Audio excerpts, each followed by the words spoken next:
Welcome, everybody. My name is Aya Simone. I'm a member of the board of the League of Women Voters of Greenwich and co-chair of the Communications Committee. I'm happy to be here with you today. And on behalf of the League of Women Voters of Greenwich, Stamford, and New Canaan, we're very pleased to present the candidate debates for the upcoming Connecticut Senate District 36 State Senate debates. We have a special election on August 17th, as you know, and we're glad that we were able to coordinate this debate for all of you. We're very excited to be able to bring you the candidate debate, and we're glad that you joined us. I'm going to take 1 minute to explain how today's debate will function, and then I'll hand it over to the moderator to introduce our candidates and begin the debate. So for today's debate format, we will be using a cumulative time format, and it will go for approximately 45 minutes. My colleague, Kay Maxwell, will explain the debate format in more detail shortly. I'll leave that to her. She's the expert. With that said, I'd like to hand it over to the president of the League of Women Voters of Greenwich, Sandy Waters, to kick things off. Sandy, over to you. Welcome, everyone. The League plans candidate debates like this as part of its fulfillment of its educational mission as a 501c3 tax-exempt nonprofit organization. While the League supports civic engagement and participation in the political process, it is steadfastly nonpartisan. This means that although we have positions on some issues, the League never supports any candidate for public office. We are grateful to the candidates for coming and sharing their ideas about how to best serve Greenwich as a part of the state Senate. We appreciate their support for our nonpartisan status. They have agreed not to edit the resulting recording. The COVID pandemic circumstances have changed the debate format a little bit. We thank the town for allowing us to make use of their tech capacity in the town hall meeting room. We have agreed to follow the town's requirement that we treat this session as a public meeting. Thanks as well to Kay Maxwell for moderating. Kay is not a Greenwich resident. She is a past president of the Connecticut and the National Leagues. Her job is to ensure that all candidates have a fair and relatively equal opportunity to speak. She has a long history of fair moderation of league debates, not only in Greenwich, but elsewhere in the state. A special thank you to Becky Gillen, who organized this event. She compiled the questions submitted by registrants. There were almost 100 questions submitted on our website.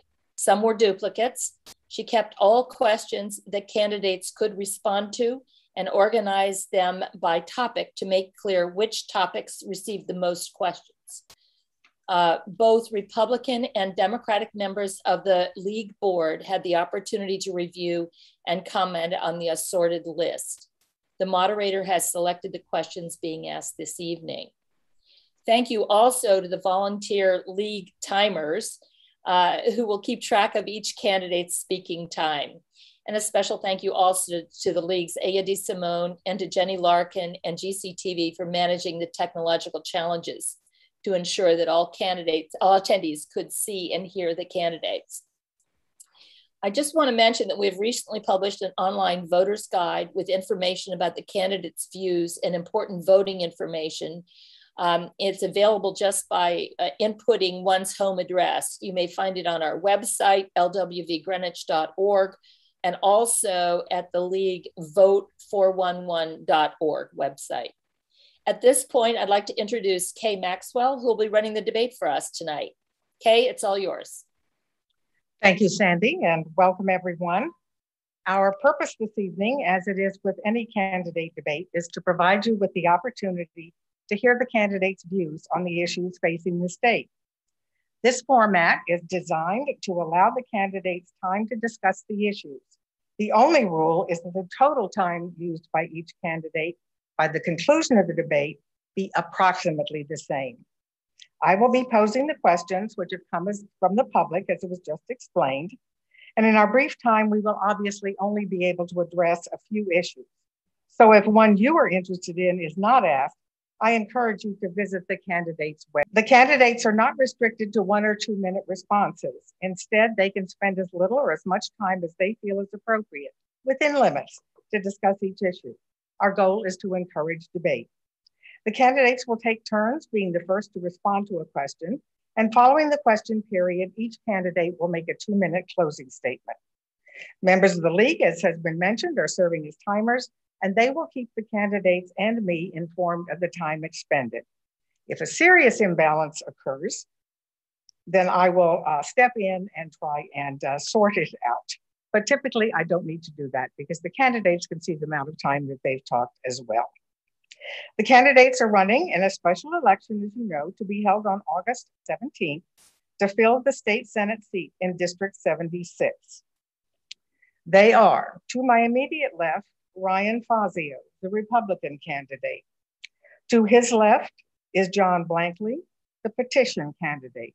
And to his left is Alexis Gavanter, the Democratic candidate. And so now to the debate. And the first candidate to respond will be Mr. Fazio. And the question is, traffic and noise on I-95 and the Merritt Parkway appear to be worse than pre-COVID, while public transportation ridership remains low. How would you propose to address these transportation issues, especially if the quote, work from home, end quote, trend continues? Mr. Fazio? First of all, I want to thank the League of Women Voters for hosting us tonight. I want to thank Kay for moderating, and I want to thank my two Democratic opponents for joining me tonight. This is one of the most important issues I hear frequently from voters. For instance, noise has gotten worse around 95, and I think we need a noise study by the State Department of Transportation in order to figure out how we can reduce noise pollution, especially for our downtown residents.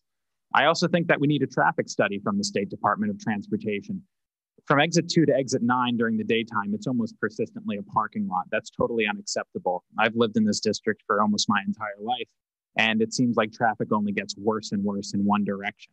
I think actually marginal improvements to traffic flow with the State Department of Transportation studying bottlenecks, especially at on-ramps and off-ramps, and trying to make even marginal improvements to the traffic flow would substantially alleviate a lot of the traffic.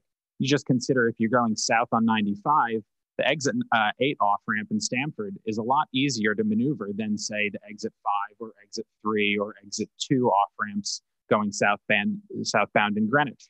And that can make major differences to the traffic backing up miles and miles. This is a very important throughway for not just our district, but the entire region and the entire country. And then public transportation, we need to make sure the state focuses its resources on the most high value projects in the entire state, which is Metro North. Metro North is probably the most important railway in the country. And yet the state government under Democratic leadership for decades has focused its resources upstate on places like the Hartford line and New Britain Busway, where each rider is subsidized in excess of $100 on the Hartford line. That's unacceptable. I think we need to prioritize the highest value projects, which are primarily located in this district. Mr. Blankley, the same question. And as with Ryan, I would like to thank the League of Women Voters and my two opponents here. On more than one occasion, I've had the opportunity to thank the League, and on this occasion, I would like to thank you even more than on previous occasions. You have become a bulwark for us against infringements on our civil liberties. And the work that you do to make sure that as many people as possible can vote across the entire country is work that I think is just stupendous, and I thank you for it. As to the question, this feeds right into the major proposal that I have for dealing with the major issue that we have. On a daily basis, do we go around thinking about problems that we have in the state? Do we go around thinking about unfunded pension liabilities or debt overhang? I, who know about these things, not even I think about these things on a daily basis. And certainly no one out there either thinks about them. What they do think about is the problems of the roads. And as Ryan rightly says, it is a catastrophe out there on the roads right now. My office for my business that I started 20 years ago that employs dozens of employees is in Shelton. When I travel up there in the morning, it's not a problem, but I see the other side of the road, it is a parking lot. And when I come home in the evening, it's the reverse. So the solution to this problem, or one of the solutions to the problem, is going bold, going really bold. And that, for me, is an infrastructure project that I have championed before when I've run for office and will champion again now. And that is taking trucks off the roads. It is a shipping solution. It involves port development in Bridgeport, in New London, in Rhode Island, and Massachusetts. All the trucks and containers that we see going over our roads mostly are coming from New Jersey, where they land from international sources, and they come up through our state to destinations in our state, but beyond our state. Now, what we should be doing is putting those trucks on so-called roll-on, roll-off vessels that would come to our, that would take the trucks on, and they would come to our ports. The trucks would come off, and this would take trucks off the road. The second way to get trucks off the road and get freight transported more efficiently is the construction of a railroad bridge across the Hudson. There is one now. It was built in 1890. It was the longest bridge in the world at the time at Poughkeepsie. Unfortunately, it burnt, would you believe, in the 1970s, and it has now become a pedestrian walkway. It's a tourist attraction, as a matter of fact. But just think of the major road bridge that was built for 684 for the roads. Now, we could do the same thing for rail. What that railroad bridge did back in the day was take goods back and forth between the industrial areas of Connecticut down to the industrial areas of New York and Pennsylvania. Third, in terms of dealing with the congestion, is the continued promotion of 5G. The point of that is that in due course, we will have automatic vehicles. It is not happening just yet, but even 5 years ago, when I last ran for this office, I did point out that AV taxis, Ubers, were actually operating in Pennsylvania. So it is happening and will come sooner than we think. And as for pollution, my solution will remove trucks from the roads. It will relieve congestion, reduce pollution. It will create jobs. And finally, what it will do is attract new businesses to our state. We think about how to attract businesses, and one of the things that hold people back is not education, it's not the beauty of our state, it's not the cultural advantages, it is the traffic on our roads. And if we can do something about that, then we'll go a long way towards solving the traffic problem. I also just want to thank the League of Women Voters for having us here today. I want to thank Ryan and John, and of course, everybody here viewing in the audience. You know, thank you so much for joining us today. Look, I agree. We have to address congestion on our roads and improve safety. This impacts not only our quality of life, of course, in terms of noise, but also our health and our environment. Also, you know, investing in these infrastructure projects is good for our economy because, you know, it's going to attract businesses to Connecticut, create good paying jobs, which also brings new residents to Connecticut. So this is really important. We have an opportunity here with an influx of money coming into the state, not just through a new law passed in Connecticut, but also our federal infrastructure bill that is expected to be passed on a bipartisan basis in DC. So I want to make sure my top priority is to make sure that that money comes to our district right away. I have a wonderful relationship with our federal delegation and also with our state delegation. And so I am going to make sure from day one to be directing as much money there as possible for our trains, for our roads. You know, we're going to be working on 95. I want to make sure that we have quiet pavement technology and the other latest technology to reduce noise and pollution. I also want to make sure in terms of our rail to invest in our Stanford Transportation Center and to bring more frequent direct service to New Canaan. And I will do all of this without raiding our rainy day fund or borrowing our way out of this because we are finally improving our state's credit rating and we can't jeopardize that. Thank you. Mr. Blankley, you're first to respond to this question. In the past several years, Southern Connecticut has increasingly experienced water shortages and prolonged power outages. What short and long-term solutions would you advance to improve our energy and resource infrastructure? One of the experiences that I had in my life that I'm proudest of was when I worked for a large international company, and we had the job of looking at every kind of a new energy source that might be, whether it was wind or geothermal or solar. And at the time, we hit upon solar, and I was part of the group that started a solar company that eventually became the largest solar company in Europe. So looking at alternative sources of energy is one of the things that we should certainly be looking at, and solar is one of them. Wind is another. At the time when I was looking at the alternatives, wind was not an alternative, but now it is. And floating wind stations are the latest in terms of wind technology. And offshore New London and Groton will be the place where we can achieve that. As for the cost of electricity in our state, we unfortunately have one of the highest costs of electricity in the country. Part of that is because we rely on natural gas, and the price of natural gas fluctuates in terms of electricity generation.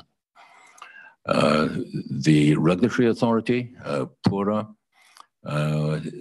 there is something that can be done with them that our governor is doing, and that is encouraging them to encourage the utilities to be more proactive, be ready for storms, and when they are failing, to have them penalized, and when they are succeeding, to have them rewarded. So some kind of reward system is already starting to be worked on, and I support the governor in that initiative. Mr. Vander? Thank you. So climate change is here. It is an existential crisis for our planet, and every Connecticut resident and business is incurring the cost from it because of ongoing inaction in our government. So that includes rising healthcare costs, soaring childhood asthma rates, flood damage to our homes, flood insurance going through the roof, unreliable global supply chains, soaring electricity bills, as John mentioned. This is an absolute nightmare. So what do we need to do? I think we need bold solutions. We need to be innovative. We need to be open-minded, and we need to be willing to work together to address this critical problem.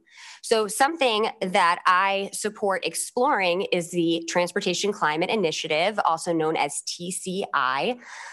This would be working with 2 neighboring states, a regional approach, which I think is really important as well, to levy fees on oil companies to fund climate change action. Now, some may say that, what happens when you give a fee to an oil company, they may pass on some of that cost to the consumer. If they do, it's projected to be about 5 cents a gallon, which, based on how much the average driver in Connecticut, the average amount people drive in Connecticut, 656 gallons a year, that equals $32.80 over the course of an entire year. So that is certainly less than our children's asthma medication, less than repairing flooded basements. So many people went through this just a few weeks ago. So much less than businesses pay in volatility costs. So in the end, I think that this would reduce costs and help save our planet. Mr. Fazio? Well, again, I'm glad to hear that Alexis is on the record in support of a new gas tax on Connecticut motorists and the middle class in this state. To get back to the actual question at hand, it's about the infrastructure for our electric utilities and our water. Connecticut, as John alluded to, has the highest electricity costs in the lower 48 of any state in the country. Last summer, people around our district were shocked to see that their electricity bills skyrocketed hundreds of dollars a month. All the while, the state government in Hartford has permitted Eversource, the electric utility, and a very bad actor, I think, to expand its monopoly power vertically into power generation. So how can a company that's supposed to be responsible for a reliable and cheap distribution and transmission of electricity also have the conflict of interest of generating our electricity? Just a couple of years ago, the Democratic state legislature voted a new power contract that was 50% owned by Eversource into law, which the cost of which outside of New London was 3 times as high as the average electricity generation costs in the state. The middle class and the working class are hurting in Connecticut. So we need an all of the above energy approach in order to reduce costs, improve reliability of the electricity grid, and make it easier to do business here, to live here, and to afford to be in Connecticut. We need an open and competitive bidding system for all electricity contracts. Currently, I think they're done too much behind closed doors. They should be out in the open for everyone to see. We need to prohibit the consolidation that I mentioned of our utilities and provide more competition. I think we need conservation measures as to the water crisis. We need to reward people for being conservationists. We need some sort of pricing mechanisms in our utilities. And finally, we need PURA, the regulator in charge of the grid, to be more focused on consumer protection than ambitious central planning type schemes. So there are a lot of important specific issues at hand that affect the middle class and the working class in particular. And I think that anyone who wants to run for office in order to levy new taxes on the middle class, regressive taxes nonetheless, has the wrong answers. Did you want to add something? Yes, go ahead. I did, thank you. Mm-hmm. You know, Ryan, I already explained that this is a fee on oil companies, excuse me. And, you know, words have meaning. This is not a gas tax imposed by the state or collected by the state. This is not a gas tax imposed on consumers. So I do not support higher taxes, but what I do support are bold solutions in order to keep our costs lower than they are in terms of what we are incurring because of climate change. So I don't disagree with any of the other solutions you came up with. I just think that they're insufficient. Particularly Eversource, I definitely agree with you on. You know, I mean, it's a great thing that their legislature this last year did pass a bill to hold Eversource to account. But in the end, the prices are too high and the services are too low. And so I don't think we've gone far enough. And I also would want to go further there. Another point I would just like to make quickly about TCI is that in addition to reducing our carbon footprint and working with our partnering states on something that is, again, critical, is also that money is going to go investing into things that we all want and we've already been talking about. So investing in our rail, investing in battery charge stations throughout the state. TCI helps us get there. Thank you. Mr. Fazio, go ahead. Sure. So the Transportation Climate Initiative itself, the organization, actually says that the costs on consumers will rise anywhere from 5 to 26 cents from this new initiative. The Lamont administration says that it could generate $1 billion in revenue over the next 10 years. That's an enormous amount. And everyone knows it comes out of the pocketbooks of regular middle-class families in this district and in this state who are hurting and paying too much already. You can call it what you want, but a compulsory fee levied by the government on taxpayers, on regular families, is another tax.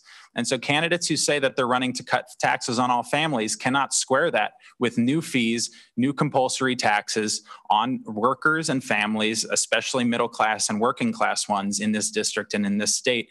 We have to do well with the money we're already taking from regular people in Connecticut. Enough is enough. Anything else? No, I think I've made my point. Okay. I would like to reply to both of just bear in mind, look at the time used. Indeed. One of the beauties of running as an independent candidate, which is what I am, is that I'm not beholden to either party or the ideologies of either party. not beholden to the notion of taxes up or down, not beholden to any other kind of notions. But one of the things I can do is to take good points from each. So I take good points from Alexis, and I take good points from the remarks that Ryan just made about some of the initiatives that are possible as far as utilities are concerned. But one point on TCI, I will say that if I sway between either of these two on that issue, I sway this way on TCI. It is an existential matter that we are dealing with. In the debate earlier this week, we talked to millennials, and their greatest concern is the damage that we in our generation have been doing to our planet. One small step is what TCI is, and I say, let's take it. Anything else on that question? Thank you. All right, then Ms. Gavanter, you're first to respond to this one. Connecticut has one of the highest levels of unfunded pensions and other post-employment benefits liabilities in the country. How would you propose to control these costs and bring Connecticut more in line with neighboring states? Yeah, I agree. Our unfunded pension debt has been a problem caused by 40 years of mismanagement by both parties. It's absolutely a problem. However, the good news is that we are on the right path to recovery. Governor Lamont has, along with our legislature, passed a bipartisan no tax increase budget that also goes to pay down our pensions and also contribute to our rainy day fund. So this is important. Now we have a volatility cap so that every year when we do have a surplus, as we were lucky to have this year, we make sure that continues to go paying down our pensions and also continue to go into our rainy day fund before we borrow on our investments. We need to continue to be fiscally responsible so that we can continue to bring companies and new good paying jobs into Connecticut, and having a financially stable economic environment is what's going to be really important for that. So I think that obviously this is a big problem. It's going to take a long time to fix it. There's no questioning that. But what we are doing now in terms of holding the line on taxes and being responsible in terms of paying down that debt is what's going to happen, or is how we're going to get that done. Another thing I think that we need to do is considering, when our state employees retire, normally what you have is a one out, one in system. I think we should reform that so that when somebody retires, we go and look at the position, look if there's room for technological innovation and other efficiencies in order to save money as well. So Alexis is correct that it's a consequence of 40 years of mismanagement in our state government that we have an enormous unfunded pension and debt liability that's being forced on the middle class in our state. What she doesn't mention is that 36 of 40 of those years, the Democrats have had complete control of the state legislature in Connecticut. This is a consequence entirely of the failed leadership of the party in power in Connecticut. And it goes to show that when governments go in too far in the extreme of either direction, that you have corruption and you have bad government. Now, the volatility cap that Alexis mentioned was a very good development. It was the product of a Republican budget that was passed into law in 2017 when the state Senate was split 18 to 18, and the state government ended up adopting the Republican authored budget over the objections of the Democrat governor, Dannel Malloy, because when the numbers were such that we had a split in the state legislature, it forced compromise. We need close to those numbers again in order to make positive reforms so that the middle class can thrive in this state. We can stop tax increases and we can reform our debt and unfunded pension liabilities. The problem is in this race that if either of my two Democratic opponents win, there's going to be a 2-to-1 Democratic supermajority in the state Senate. So the type of reforms that occurred in 2017 in the case of the volatility cap will absolutely never occur again. In fact, what you'll see more of is what you saw last summer at the height of COVID, when we had sky-high record unemployment. The state employees received a 5.5% pay increase in June of 2020. It was the most shameful and unfair thing imaginable while people were suffering, while people had lost their jobs. And yet the Democratic state government did nothing to stop that sort of unfairness. I stand against that unfairness. I stand for balanced solutions that in the long run will make the middle class thrive in Connecticut. We need comprehensive solutions, we need bold new leadership, and we need people who are running for office in order to solve those problems first and foremost. The one last thing I'll say is that Mr. Blankley is wrong about one thing, not many things, but one thing. And that's that no one goes around thinking about the unfunded debt and pension crisis in Connecticut. Well, if your costs of living here are too high, if you've had trouble finding a job, if you haven't gotten a raise in years, if your taxes are too damn high and they keep going up over and over again, then you do think of that implicitly because that's the cause. Corruption and mismanagement and one-party rule in our state government have hurt regular people in our state, and I believe we can do much better with positive reform. Mr. Blankley? None of that addresses the question. That was all politics, ladies and gentlemen. Speaking as the independent candidate here, I will not be joining any caucus when I'm elected on August 17th. I will be an independent voice, and that is very important as far as the politics up in Hartford are concerned. To address the question, I ran for state treasurer 3 years ago, and I had a comprehensive set of plans for dealing with our unfunded liabilities. Right now, we have $40 billion worth of assets. When I was running, it was actually $35 billion. So things have improved as a result of Wall Street improving, which has enabled us to balance our budget somewhat, along with federal help in the last go-round. Unfortunately, the liabilities are significantly higher, something of the order of $65 billion. How do we deal with that over time? And the answer is only over time. And that is by increasing economic growth in our state, by investing, as I have suggested, in ways which can alleviate congestion, remove $4 to $5 billion worth of overhang from that congestion. And how exactly do we get a higher rate of return on the $40 billion worth of assets? The answer is we follow Mr. Swenson, who ran the Yale endowment until he unfortunately passed away last year. And that is to invest significantly more in alternative kinds of investments, private investments. 90% of the Yale endowment was in private investment, and his returns beat any other endowment in the country. It is significant. Now, I'm not saying we go to that extent, but what I am saying is there are alternatives and ways in which we can deal with this problem. It's all very well talking about, well, we need to reform it, we need to do this, we need to do that, but we need something specific. And that was one of the specific answers that I had when I ran for state treasurer, and it's one that I have now running for the state senate.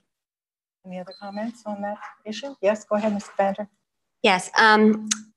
So Ryan, I just don't think your rhetoric matches reality. What we had this last session is a bipartisan, so many members of your own party, no tax increase budget that resulted in a surplus that then also went to pay down our pension debt and also invest further in our rainy day fund. That's something that was done on a bipartisan basis. Now, as far as what I can do in terms of holding the line on fiscal responsibility and keeping to my word of lowering taxes, I have been consistent on this the entire time.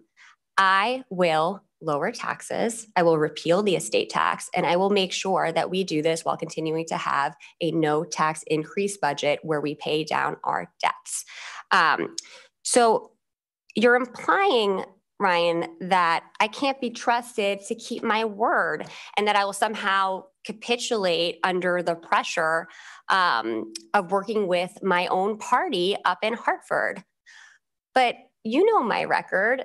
I took on the gun lobby and won. I think I can handle the heat of working with Democrats in Hartford. So, as far as doing one thing and saying another, that's just not me. I'll be okay. Anything else on that question? I respect my opponent. I respect Alexis's points. Problem is, in the previous answer, she said that she's in favor of the equivalent of a gas tax, which will raise your gas prices anywhere from 5 to 6 cents at the behest of our state government.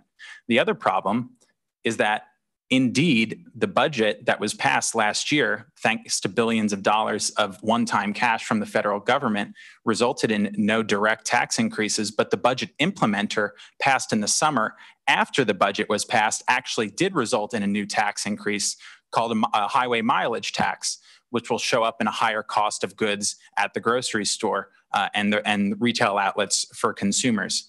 In 2021, there was a tax increase in the budget. In 2019, there was billions of dollars of tax increases. In 2015, there was billions of dollars of tax increases. 2013, 2011, 2009, the only year that there weren't tax increases was 2017, when there was a 50-50 split in the state Senate. We need to get closer to those numbers so we can force compromise and common sense solutions and fiscal responsibility. That's the reality of the matter. Ready for the next question? No, go ahead, Mr. Bonner.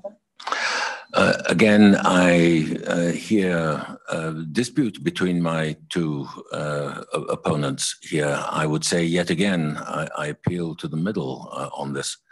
Both candidates have said that they are in favor of lower taxes. I have to say on that particular point, a word which I learned when I came to this country 40 years ago. I learned all sorts of new words. And one of the new words I learned was baloney.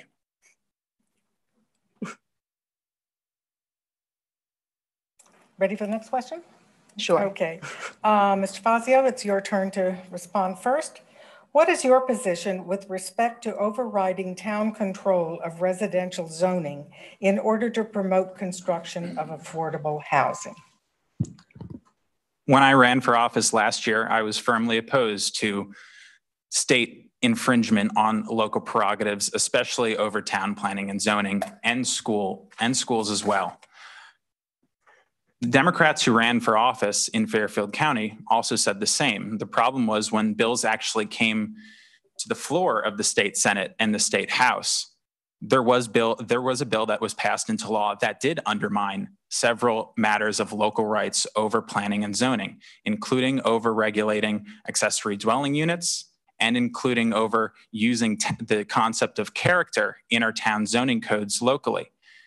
If you want to send a message to the people in state government that enough is enough, that our towns deserve local autonomy, then we should stand up in this special election to the leadership, Martin Looney, Bob Duff in the state Senate, who want total control of local zoning, and say that no more, we're not going to permit that. And the last point I'll make is that we all want affordable housing. I agree with that.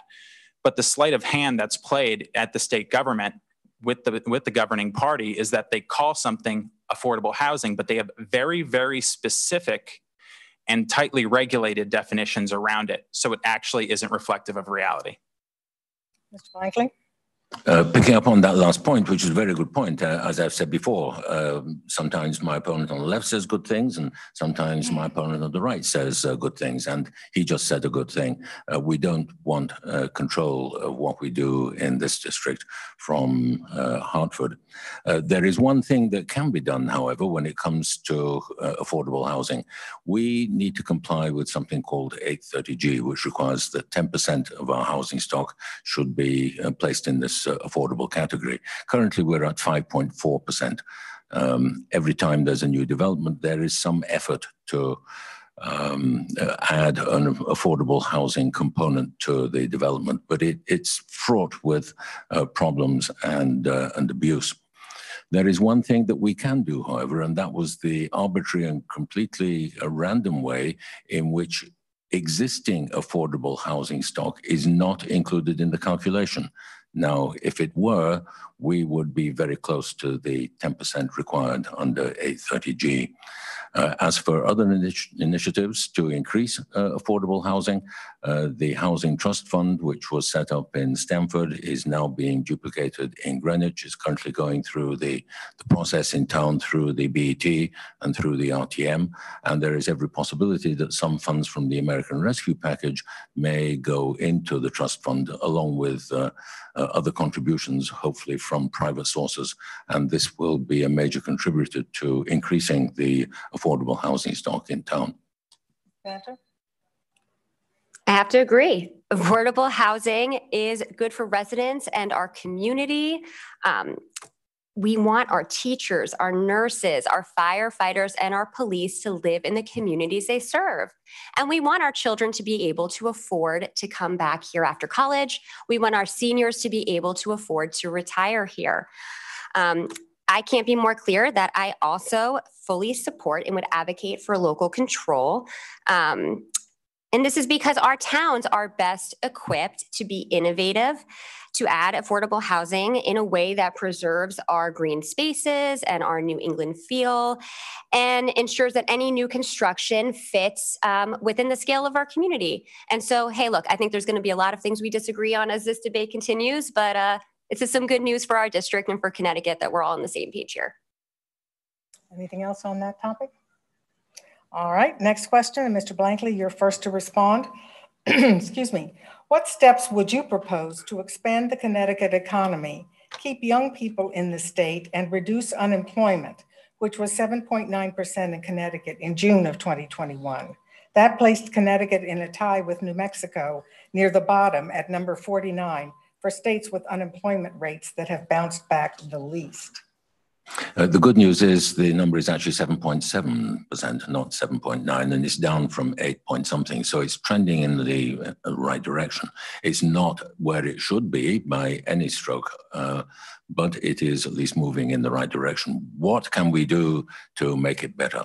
Well, if you look at my experience from my big corporate company days, and my experience as an entrepreneurial capitalist, I have skills which my two opponents do not have to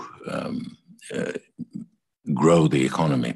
First of all, on the big corporate side, I will repeat again, the major capital investment infrastructure plan that I have is not just a plan that I have read about. It is a plan that I know about, and it is very similar to plans that I implemented when working for big corporate firms, hundreds of millions of dollars, and in fact, in one case, $500 million project. So knowing how these things work is very important. On the entrepreneurial side, I started the company 20 years ago. We have dozens of employees. We're currently hiring, as a matter of fact. Starting a business and growing a business is something which I am the only candidate here who's actually done something. I'm the only candidate who actually applied to the business loan, the express loan program that the state has, and found it clumsy indeed. So there are a number of things that I can propose with regard to new business creation. But in the end, it is the bold stroke. It is the capital investment in our ports and getting trucks off our roads that will do the trick. Ms. Gavander? Connecticut is an absolutely wonderful place to live. It's why people like Ryan, who grew up here, came back here. It's why John and I decided to raise our families here. But of course, the pandemic has been devastating to our economy and for really our entire country.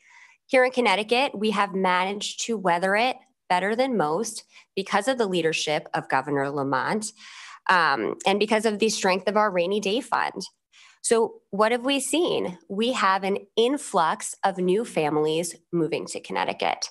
We have had, and by the way, choosing, of course, Connecticut over nearby Westchester and New Jersey. They're choosing Connecticut. We have had 4 large companies announce plans to relocate their headquarters right in our district. This is going to bring 500 new jobs. This is just over the past couple months. 500 new jobs, which is going to be 500 families putting food on the table. This is really good news. There are also financial firms racing for suburban office space right in our downtowns. So there is no question unemployment is high. It's high because of the pandemic, but it was high before the pandemic for all of the reasons we discussed earlier. But we are getting on the right path and we need to stay the course. So how are we going to do this? I am a business attorney. I spent over 8 years advising companies on how to grow their businesses and expand across the country, navigating a variety of regulatory environments. So I know what businesses are looking for when they want to relocate or headquarter in a state. And so my plan to address unemployment and attract these new companies to our state includes public safety and health, prosperity, and progress. And that's because we need our state to be safe and healthy, to have our companies and families that would work there want to live here. We need prosperity. We need low taxes. We need a business-friendly environment to make sure that they come here. And then we need progress because we need to make sure that our environment is healthy, that this is a place that matches the values of companies and people who want to move here. And so I think that if we focus on all of those things, more businesses will continue to come. And of course, again, it takes some time. The unemployment numbers reflect that. We are in the middle of a pandemic, but we are moving in the right direction. And I would continue to stay the course, work with Governor Lamont, and continue to just do better and better and better.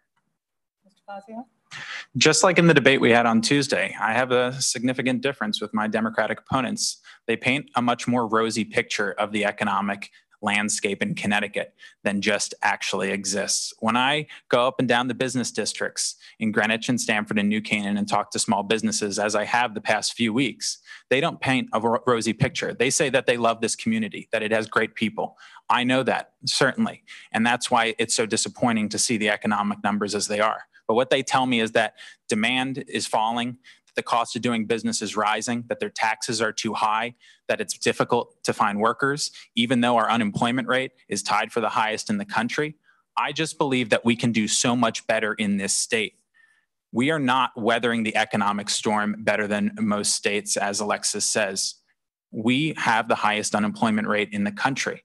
That's just not acceptable. But it's a direct consequence of the failures of our state leadership and almost 40 years of unitary democratic rule. When you do something over and over again and expect a different result each time, I think there's an idiom for it. It's not going to happen. We need a total change in direction. And in order to do that, we need specific policy measures, not just platitudes. We need a tax reform plan where we can finance an across-the-board income tax cut for middle-class families in this state. It could be financed in part by reducing tax expenditures, carve-outs, deductions in the tax code, which, yes, John, do number in excess of $6 billion. We can reform our budget and budgetary process, put our state on a debt diet, divest the state of non-productive, non-core assets, which drain hundreds of millions of dollars. We can reform our unfunded pension and health insurance liabilities, and we can improve regulations in order to reduce the cost of healthcare by focusing on the supply side and generating more healthcare itself, and also improve regulations over electricity to reduce the cost of electricity and the cost of living generally for all families. I'm running for this position because I have high standards for our district, because I believe it's truly the best place imaginable to build a life. But our state's economy is hurting. It's been hurting a long time because of the failure of leadership. If we bring a change in direction in Hartford, starting with this election, then the best days can be ahead of us and our economy. Anything else on that issue? Yes, go ahead, Ms. Baxter. I think so. I'll come back to you. I just saw her first. Go ahead. Sorry, John. Once again, I just don't think that Ryan's rhetoric matches reality. I think that the voters in our community can feel the turnaround. You can see it. There are bidding wars on our homes. There are companies moving here. There are jobs created here. There is a thriving downtown in all of our cities. So you're right. I do think that we have a very different view of Connecticut and on where it's going. Again, as far as standards, I absolutely am committed to continuing to go in this direction. But to say that we're trying the same thing all over again and expecting a different result, well, I don't know what that means. I think that Governor Lamont is trying something entirely new and it's working. So it is a choice for voters. I think that you're right. I think that there is a clear contrast there. And I would offer that choice. Again, one can pluck good things from what Alexis has just said and good things from what Ryan has just said. It is true that Ned Lamont, our governor, has attracted companies to the state. It is true that our unemployment rate is going down. It is also true, however, that it's not where it should be and it's not where it was before the what one would call it, the Great Recession of 2008, 2009. And those times are not coming back. And the reason for that is we have two major business verticals in our state. One is defense, and the other is finance and financial services. Finance and financial services has become an increasingly capital-intensive business. And automation has only added to the fact that fewer people are needed to manage the large amounts of money that exist in the banking sector. And we saw just recently with People's Bank the merger and the layoff of 700 people. So we have 500 coming in with the influx of jobs that Alexis mentioned, but we have 700 being lost as a result of a banking merger. Not anything that we can control. These are issues outside our control. And it's not just Connecticut, it is all the states of the Northeast. And this has been something that has been happening for decades as business people have moved from the Rust Belt to the Sun Belt. Go ahead. Just quickly, I think there are places in Connecticut where we have a little bit more economic optimism, and they are located around this district. But look at the people who govern these municipalities like Greenwich and New Canaan.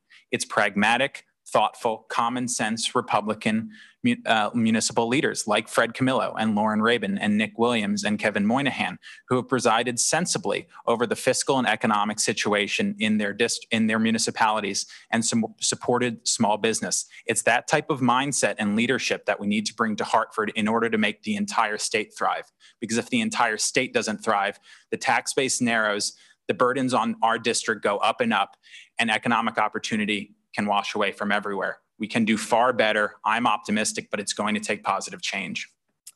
Okay, the time has come for closing statements. So I would ask the timers to clear their stopwatches. Each candidate will have 2 minutes, and the timers will let you know when you have a minute remaining as well as 30 seconds. So Mr. Fazio, you are the first. Mr. Fazio, proceed. Thank you to the League of Women Voters for hosting tonight. Thank you everyone for watching. And thank you to my two Democratic opponents for joining me in another important discussion. What's so funny, John? The eyes of Connecticut are on the voters of Greenwich, Stamford, and New Canaan for the next 11 days. They are on us, the voters, to render a verdict as to whether the status quo in our state government is acceptable or whether we can do better. Is it acceptable that Connecticut now has the highest unemployment rate in the country, the second highest taxes, and the second highest debt burden for the next generation to pay? Is it acceptable that car thefts have risen 40% in the last year, homicides 30%, and our police are demoralized all over the state? Is it acceptable that our state government continues to restrict our freedoms and local control of our towns? And is it acceptable that we've had 12 years of one-party rule in our state and little room for compromise or bipartisanship? If someone wanted to hand the Democratic leaders in the state Senate a supermajority to advance a statewide property tax, state control over local zoning and schools, and more unsafe policing policies, I understand why they would vote for either of my Democratic opponents. But if you believe that we can do better, I ask for you to consider a different option. I know we can do better because this community is my home. We have the best people with big hearts. Now we also need a state government that's equal to the caliber of our people. So let's bring people together across the aisle to cut taxes on all families, reduce the cost of healthcare and electricity. Let's support our local police and reduce crime in our most vulnerable neighborhoods. Let's protect personal freedom, local control, our environment, and bring everyone together. On August 17th, I ask for your confidence, your vote, and I promise to work hard every day for every person in our community as your state senator. Thank you. Thank you. Mr. Blankley, your 2-minute closing.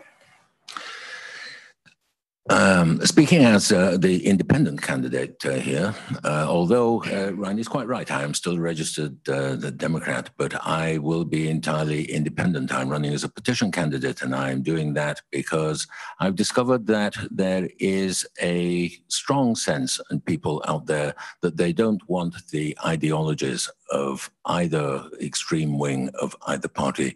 They want something sensible in the middle.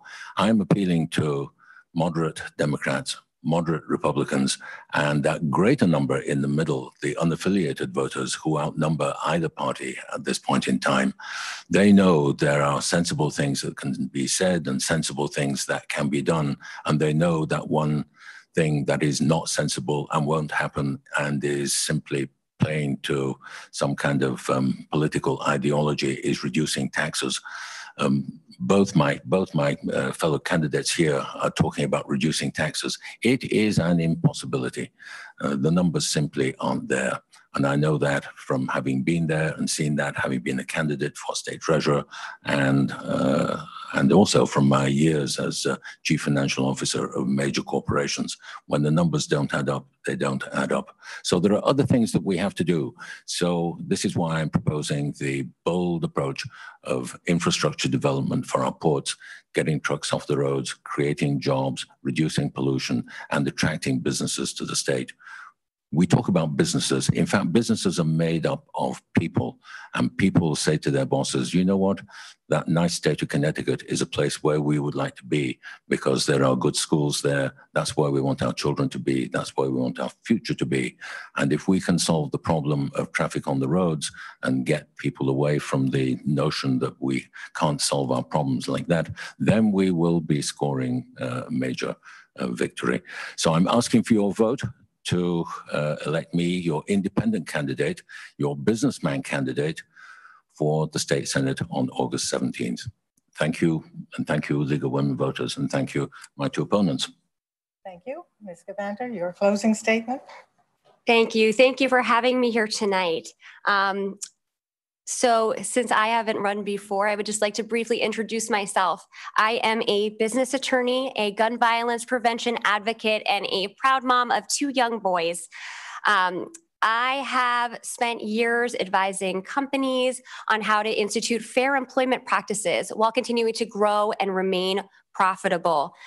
As a gun violence prevention advocate, I have passed numerous laws in Hartford as the state leader of Moms Demand Action, which has 14,000 supporters here in Connecticut. And those laws, run the gamut from safe storage requirements, bans on 3D and ghost guns, and also investment in community-based violence intervention programs. Now, while gun violence prevention is a widely popular top area and issue of concern, it's not easy to pass these things in Hartford on a wide bipartisan basis, but I did again and again. And I did that by listening, finding common ground, and building coalitions to create change. And that's exactly what I'm gonna do as a state senator for our district. And so, as I've mentioned before, what I want to do is focus on public safety, again, gun violence prevention, of course, but also, fully funding our police, supporting our firefighters. And that also includes public health, making sure that we keep our vaccination rates high while we also keep our businesses open and keep everybody safe. Prosperity, we've talked a lot about tonight. I will lower taxes, including repeal the estate tax, and I will help bring businesses into Connecticut. Progress is something that we haven't had a chance to talk about a lot tonight, but I think this is where there is a clear distinction.